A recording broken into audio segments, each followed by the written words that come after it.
زندگی کی مثال بھی ایک کتاب جیسی ہے۔ فرض کریں کہ آپ کو ایک کتاب دی گئی ہے اور کہا گیا ہے کہ اس کتاب کا ہر ایک صفحہ آپ صرف ایک بار ہی پلٹ سکتے ہیں۔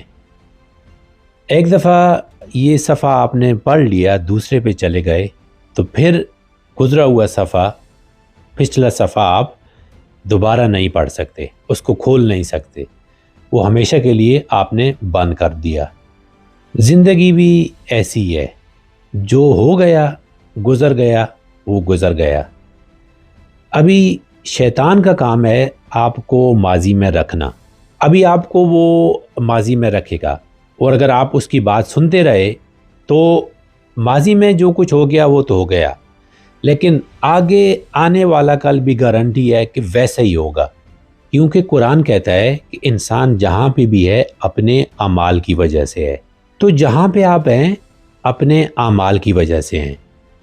ابھی اگر آپ جہاں پہ ہیں خوش نہیں ہیں تو آپ کو وہاں سے نکلنے کے لیے آپ نے ماضی میں سے نکلنا ہے، اور ابھی تک جو آپ کرتے آئے ہیں آپ نے اس کو بند کرنا ہے، اور جو نہیں کیا آگے سے وہ کرنا ہے۔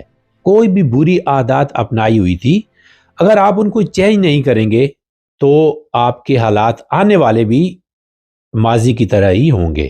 یاد رکھیں، جب انسان کوئی بھی چینج لاتا ہے اپنے آپ میں تو یہ آسان نہیں ہوتا، کیونکہ ہمارا دماغ ایسے کام کرتا ہے کہ اس کو جس چیز کی عادت ہو جائے۔ مثال کے طور پر آپ بری عادتوں کو تو چھوڑیں، آپ یہ دیکھیں کہ اگر آپ کسی کلاس میں جاتے ہیں، کام پہ جاتے ہیں، تو آپ جس ڈیسک پہ، جس چیئر پہ جا کے بیٹھتے ہیں روزانہ، آپ کا دماغ آپ کو اسی کی طرف کھینچے گا۔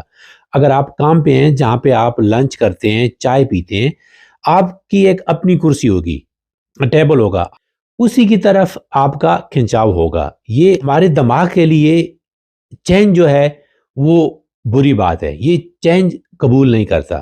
آپ کو اس تکلیف، وقتی طور کی جو تکلیف ہے، جو انکمفرٹیبل ہونا ہے، اس کے لیے تیار رہنا پڑے گا، اور اپنے دماغ میں یہ بات رکھنی پڑے گی، جس طرح لوہے کو پگھلانا ضروری ہوتا ہے اس سے قیمتی ہتھیار بنانے کے لیے، تو آپ کو بھی انکمفرٹیبل ہونا ضروری ہوتا ہے اپنے بہتر مستقبل کے لیے۔